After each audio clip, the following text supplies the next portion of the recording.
Hello বন্ধুরা, কেমন আছো? আশা করি ভালো আছো, আমিও ভালো আছি। আজকে আবার তোমাদের সামনে নতুন আরেকটা ভিডিও নিয়ে চলে এলাম।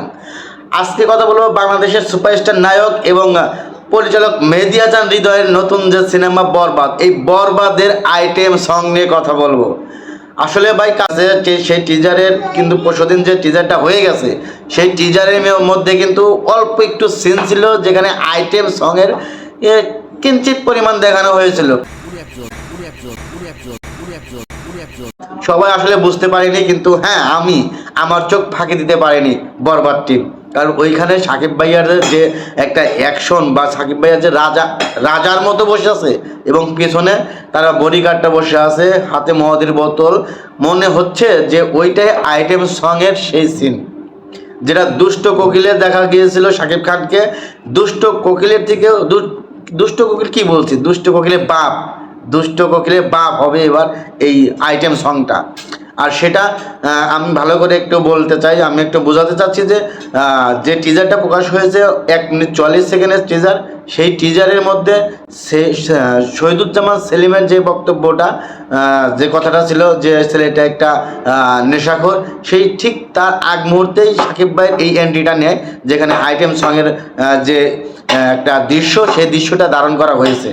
আসলে অনেকে আসলে বুঝতে পারেনি যে এইটাই আইটেম সঙের সেই দৃশ্যটা, কিন্তু আমি যতদূর জানি, যতদূর মানে আমার মনে হচ্ছে যে আইটেম সঙের যে দৃশ্যটা এটাই সেটা।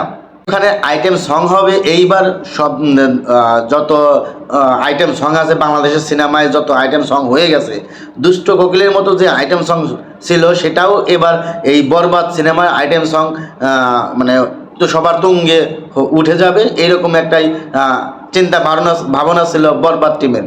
তো সেই দিক থেকে বরবাদ সিনেমার এই আইটেম সংটি মানে আসলেই একটা অসাধারণ আইটেম সং হবে, যেটা মানুষের মুখে মুখে এবং এইবার প্রত্যেকটা সিনেমা হলকে কাঁপিয়ে দেবে এই আইটেম সং।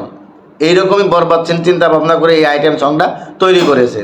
তো শাকিব খানের যে লুক, যে গেট আপ, যে পজিশন, সেটা নিয়ে চিন্তা ভাবনা করতে গেলে বাংলাদেশে আরও 10-12টা নায়ক একসাথে করলে যে অভিনয় করতে পারবে, ঠিক শাকিব খান তার একাই এত সুন্দর অভিনয় করতে পারবে। তো যে মুহূর্তে এই আইটেম সঙ্গে আসবে তখন একটা মানে ঝড় উঠে যাবে, সেই ঝড়ের অপেক্ষায় সবাই থাকবো।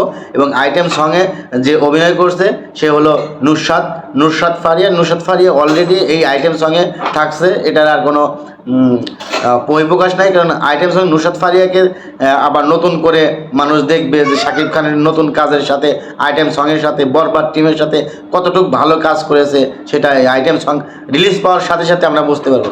আর আশা করি আমরা যে আইটেম সং ঈদের আগেই যে কোনো মুহূর্তে মুক্তি পাবে, কারণ আইটেম সং দ্বারাই শুরু হবে এই টিজারের মাধ্যমে শুরু হয়েছে প্রমোশন। তো আইটেম সং আসলে আরও বেশি ভালো লাগবে, আরও বেশি মানে আগ্রহ থাকবে সিনেমাটা দেখার জন্য। তো আজকে এই পর্যন্তই, সবাই ভালো থাকবেন, সুস্থ থাকবেন, দেখা হবে আগামী কোনো নতুন ভিডিওতে। আল্লাহ হাফিজ।